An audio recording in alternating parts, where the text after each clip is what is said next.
Hey, this is George and welcome back to George Basics Crypto and Finance. In this video tutorial, I will teach you how to withdraw money from Whop. First of all, you need to log into your account and then you need to click your profile in the left menu. You need to go to the balance.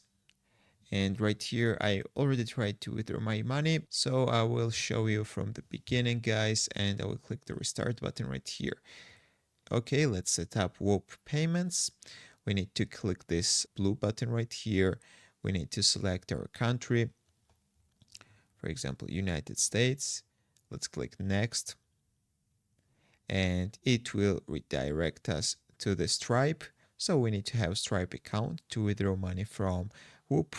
So Stripe should be available in your country. So you need to enter your Stripe email address, password, and you need to link your Stripe account, and then you will be able to withdraw money using the Stripe account. That's all I want to show you. If this video was helpful for you, don't forget to click the like button and don't forget to subscribe.